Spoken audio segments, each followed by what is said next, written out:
जो chief justice of Pakistan हैं उनकी बेसिक सैलरी होगी 12,29,189 और जो दीगर जजेज़ हैं सुप्रीम कोर्ट के चीफ़ जस्टिस के अलावा उनकी बेसिक सैलरी होगी 11,61,163। अब अगर सैलरीज़ बढ़ना मेरे ख़्याल से वक्त की ज़रूरत भी है। ऐसा नहीं है कि ग्रेड 17 का बंदा जो ऑफिसर है जो सुप्रीम कोर्ट में बैठा है वो तो डबल लाखों में तनख्वाह ले रहा है, और एक आम जो टीचर जो है 17 ग्रेड का वो पता चले कि हज़ारों में चल रहा है। 11:45 पर यह ख़बर आई कि मुसवदा तैयार कर लिया गया है। 12:03 पर बीपर हुआ है मेरा, और 12:04 पर मुझे पता चला है ये दस्तखत भी हो गए हैं। उन्होंने कहा कि जनाब ये इतने बिल पेंडिंग पड़े हुए हैं, ये आप फटाफट साइन कीजिए, आरिफ अलवी साहब बस वापस आने वाले हैं क्योंकि हज हो चुका है। तो उन्होंने ये कर दिए जनाब जी। काफ़ी जो निजी चैनल्स हैं वहाँ पे यही जिक्र हो रहा था कि सैलरीज कम कर दी गई, ये ख़बर गलत है। अस्सलाम वालेकुम व्यूअर्स, रिपोर्टर्स बैठक में आप सबको खुश आमदीद। मेरे साथ अदिल भाई भी मौजूद हैं, साथ ब्यूरो चीफ कामान भाई मौजूद हैं। व्यूअर्स, इंटरेस्टिंगली आज दो इंटरेस्टिंग टॉपिक्स हैं जो कि ज़ेर बहस हैं। एक तो कल की जो इम्पोर्टेंट ख़बर थी related to NAB ordinance set किया है, और उसके अलावा कुछ सैलरीज़ भी इंक्रीज़ हुई हैं। एक बड़ी खुशाइंद बात है, लेकिन किसकी हुई हैं उस सिलसिले में भी अदिल भाई से बात करेंगे। सर पहले तो interestingly supreme court, Islamabad high court, ये गवर्नमेंट वही गवर्नमेंट है जिसने रिसेंटली नूर आलम ख़ान साहब ने भी एक बात की थी कि प्रोविजंस सैलरीज़ बहुत ज़्यादा हैं जुडिशरी की और इन पे हम लोग बहुत ज़्यादा ख़र्चे करते हैं, येट आज कुछ और ये चीज़ नज़र आई। अच्छा, आज बड़ी दिलचस्प एक सूरत हाल बनी है। ये जब सैलरीज़ के हवाले से नोटिफिकेशन जारी किया गया, और इसको आप ऑर्डर कहते हैं, प्रेसिडेंशियल ऑर्डर है ये, तो एक तो सुप्रीम कोर्ट का और उसके बाद हाई कोर्ट का भी ये आया।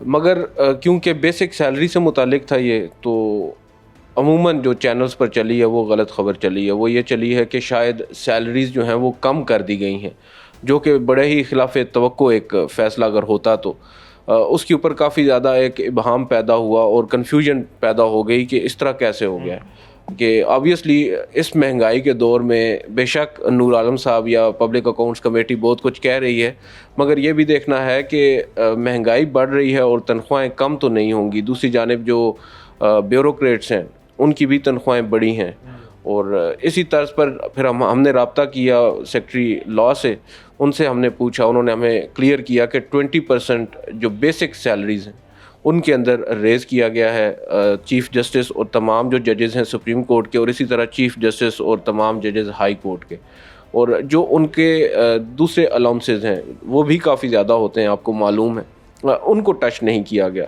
जो जुडिशल अलाउंसेस इनको मिल रहे होते हैं जजेस को।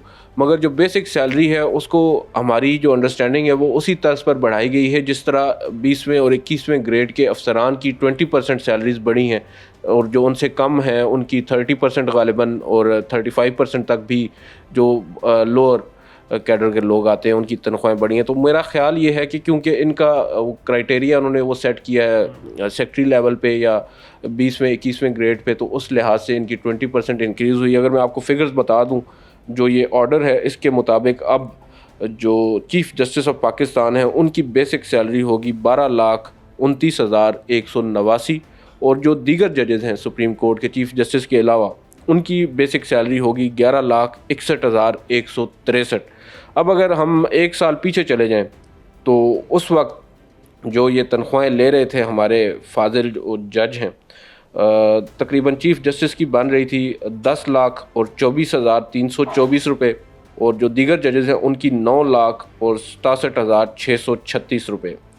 अब तकरीबन 2,04,865 रुपये का इजाफ़ा हुआ है, 20% जो उसमें रेज़ लगाया। इसी तरह हाई कोर्ट को अगर आप देख लें, जो हाई कोर्ट के चीफ़ जस्टिस हैं उनकी कुल बेसिक सैलरी है 11,39,251, और जो दीगर जजेज़ हैं हाई कोर्ट्स के उनकी है 10,95,434। अब ये सैलरीज़ बढ़ना मेरे ख़्याल से वक्त की ज़रूरत भी है। बेशक आप ये कहते हैं कि तनख्वाहें बहुत ज़्यादा हैं जजेस की, हम भी इसके ऊपर बारहा बात करते हैं, मगर आप सिर्फ अगर इन तनख्वाहों को देखें और दूसरी जानिब एक तासुर हमारी पब्लिक के अंदर ये आम है, अगर हम खुल के उस पर बात करें, करप्शन का एक तासुर बनता है कि हमारे यहाँ जो है वो अदलिया जो है उसमें करप्शन का एक बहुत बड़ा पहलू मौजूद है। उस पहलू को दूर करने के लिए ही जब ये फ़ैसला किया गया था तनख्वाहें इतनी ज़्यादा रखने का, उसका मकसद ही ये था कि जजेस को इतना आसानी से कोई बंदा अप्रोच ना कर सके और उनके जो ज़रूरियात हैं वो पूरी हों। पुलिस के अंदर हमारे यहाँ ये एक अक्सर बात की जाती है, उनकी सैलरी ही इतनी कम होती है कि अक्सर उनको फिर पेट्रोल किसी और से ही पैसे लेके डलवाना होता है। तो यहाँ पर जो इनकी तनख्वाहें हैं, हम तो ये समझते हैं ये जितनी ज़्यादा हों उतना ही पाकिस्तान की अदलिया के लिए, कम से कम मेरी अंडरस्टैंडिंग है, ये बेहतर है। और जो उस वक्त फ़ैसला करने वाले लोग थे उनकी भी मेन थिंकिंग यही थी और ऑब्वियसली इससे फ़र्क काफ़ी पड़ता है। और दूसरी जानिब आप सर ये भी तो देख लें महंगाई कहाँ पर पहुँच गई है और जजेस ने भी इसी मुआशरे में रहना है। उनके साथ साथ हाँ एक चीज़ बिल्कुल, अगर टॉपिक इसके ऊपर हम डिस्कस कर रहे हैं, जो अलाउंसेज उनको मिल रहे हैं, बेशक वो जब तक अपने ऑफिस में मौजूद हैं उनको वो मिलने चाहिए। अब बदकिस्मती के साथ सुप्रीम कोर्ट के अंदर कामरान साहब बड़े अच्छे तरीके से जानते हैं, एक प्रॉपर एक ब्रांच है जो रिटायर्ड जो जजेस हैं या उनकी फैमिलीज़ हैं, उनके घर में अगर कोई बल्ब भी अगर ख़राब हो जाए ना तो वो फ़ोन करते हैं कि हमारे घर बल्ब बदलवा दें, और वो फिर सुप्रीम कोर्ट के उस ख़जाने से पैसा जाता है और बल्ब बदलता है, प्लम्बर जाता है, इलेक्ट्रीशियन जाता है, खानसामे उनको रिटायर्ड जजेस को खानसामे भी मिलते हैं, मुलाजिम मिलते हैं, उनको पेट्रोल तक मिलता है। ये तमाम तर सहूलियात जो हम समझते हैं ये गैर ज़रूरी हैं, ये अगर ख़त्म नहीं भी होती तो इनको कम होना चाहिए और उसके ऊपर तनकीद जो होती है वो जायज़ होती है। मगर अब जो सैलरी की मद में ले रहे हैं वो कम से कम उनका हक बनता है, उनको मिलनी चाहिए। और ये एक फ़ैसला किया गया है, ये ज़रूरत भी है, क्योंकि दूसरी जानिब आप जितने भी सरकारी मुलाजमीन हैं उनकी तनख्वाहें तो बढ़ा रहे हैं, जब जजेस की बारी आएगी तो उनकी तनख्वाहें आप कम तो करने से रहे। बहुत इंटरेस्टिंग बात है रिलेटेड टू अदील भाई ने एक बड़ा अच्छा सर पॉइंट रेज किया है। कंट्रोवर्सी सर फिर बहुत ज़्यादा आती है बीच में। अदील ने जिस खूबसूरत अंदाज में डिफेंड किया ना कि जी महंगाई भी बहुत हो गई है और जज साहिबान की ज़रूरतें भी ज़्यादा हैं तो वो नहीं चाहिए, तो बिल्कुल सही बात है। लेकिन यही फार्मूला जो है वो आपके तमाम, मैं समझता हूँ जितने भी कैडर्स हैं ना, सबके लिए होना चाहिए ग्रेड वाइज। यहाँ पर मुझे याद है एक सुप्रीम कोर्ट के एक वकील हुआ करते थे, बुज़ुर्ग वकील थे, हबीबुल वहाब अल खैरी। उन्होंने एक पिटीशन दायर की थी सुप्रीम कोर्ट में और उसमें उन्होंने ये कहा था कि जी जितने भी ग्रेड वाइज यानी कि ये हैं हमारे मुल्क में पे स्केल्स हैं, इन सब की तनख्वाह जो है वो एक तरह से यूँ नहीं कि वो उस ग्रेड की हर डिपार्टमेंट में बराबर होनी चाहिए। ऐसा नहीं है कि ग्रेड 17 का बंदा जो ऑफिसर है जो सुप्रीम कोर्ट में बैठा है वो तो डबल लाखों में तनख्वाह ले रहा है और एक आम जो टीचर जो है 17 ग्रेड का वो पता चले कि हज़ारों में चल रहा है। तो उन्होंने इस चीज़ को चैलेंज किया था, उन्होंने कहा था कि ये सोशल जस्टिस के ख़िलाफ़ है ये चीज़। और वो बड़ी एक जिसे कहते हैं ना कम्प्रिहेंसिव किस्म की उन्होंने एक रिसर्च डाल के वो इस तरह की लिटिगेशन किया करते थे हबीबुल वहाब अल खैरी साहब। तो ये उस वक्त का ये मामला जो था ये लाया गया था। तो आज मैं वही मुझे उनकी वो पिटीशन याद आ रही है कि जी होना तो यही चाहिए कि अगर एक इदारे में ग्रेड 17 जो है वो हज़ारों में तनख्वाह ले रहा है तो सुप्रीम कोर्ट में भी ग्रेड 17 की हज़ारों में ही होनी चाहिए, क्योंकि ग्रेड तो सेम है। तो लेकिन ये कि ये डिस्पैरिटी जो है ना ये आपको बहुत नज़र आएगी यहाँ पर। सर दूसरा एक इंटरेस्टिंग चीज़ है, अदील भाई ने बड़े अच्छे सजा के रखे हुए पेजेस, इसमें सर हर पेज के नीचे ना एक ही सिग्नेचर नज़र आ रहा है, वो एक्टिंग प्रेसिडेंट हैं सादिक संजानी साहब जो हैं। इस तरह का एक और पेज भी कल आया है, उसके बारे में थोड़ा बताएं। जो जी बिल्कुल, एक तो ये भी है, दूसरा सरप्राइजिंगली हमारे पहले एक्टिंग प्रेसिडेंट हैं जो कि इतने बड़े डिसीजंस ले रहे हैं, थोड़े से दिनों में इतने बड़े काम कर गए। अच्छा एक बात तो बताऊं कि देखें मकसद तो दोनों का ना, उन्होंने कहा आरिफ अलवी साहब इससे भी बड़े मकसद के लिए भेज दिया कि जी वो हज कराएंगे अपनी फैमिली के साथ। तो नहीं 52 ज़्यादा हैं, कम थे मेरा ख्याल है। तो चलें जी अच्छी बात है, वो खैर वो भी बड़ा काम था और पीछे इन्होंने भी बड़ा काम डाल दिया कायम मकाम सदर ने भी ना। तो अब होता यह है कि नॉर्मली हमारे यहाँ कन्वेंशन है कि एक अगर कायम मकाम आता है चाहे वो प्राइम मिनिस्टर है या सदर है, तो ऐसी सूरत में वो गुमान ये किया जाता है, कन्वेंशन ये है कि जी वो कोई रूटीन के डे टू डे बिज़नेस जो है उसको वो चलाएगा, कोई बड़े फ़ैसले जो हैं वो इस तरीके के नहीं करेगा कोई। जैसा कि ये हैं अमेंडमेंट वाले, लेजिस्लेशन वाले, कोई इस तरह के फ़ैसले नहीं करेगा ये, लेकिन एक कन्वेंशन है, ऐसी कोई वो नहीं है, कोई रिस्ट्रिक्शन नहीं है। तो हुकूमत ने इस चीज़ का फ़ायदा उठाया। हुकूमत ने कहा जब रिस्ट्रिक्शन नहीं है तो रिवायत होती है ना, उस पर अमल करें ना करें। उन्होंने कहा कि जनाब ये इतने बिल पेंडिंग पड़े हुए हैं, ये आप फटाफट साइन कीजिए, आरिफ अलवी साहब बस वापस आने वाले हैं क्योंकि हज हो चुका है। तो उन्होंने ये कर दिए जनाब जी। और कल जो बिल उन्होंने एक किया वो लेजिस्लेशन से मुतालिक था। नैब कानून को मज़ीद तरमीम उसमें की गई है, उसमें ये इजाफ़ा किया गया, उसमें तरमीम ये की गई है कि पहले एक तो ये कि जो अरेस्ट वारंट इशू करने के जो इख्तियार है वो नैब चेयरमैन को मिला है कि वो चाहें तो ख़ुद से अरेस्ट वारंट जो है वो जारी कर सकते हैं। और फिर उस अरेस्ट वारंट की बुनियाद पे जो गिरफ़्तारी होगी वो पहले 14, पिछले कानून में वो 14 दिन के लिए होती थी, अब वो 30 दिन के लिए जो है ना वो किसी भी एक्यूज़ को रख लिया जाएगा।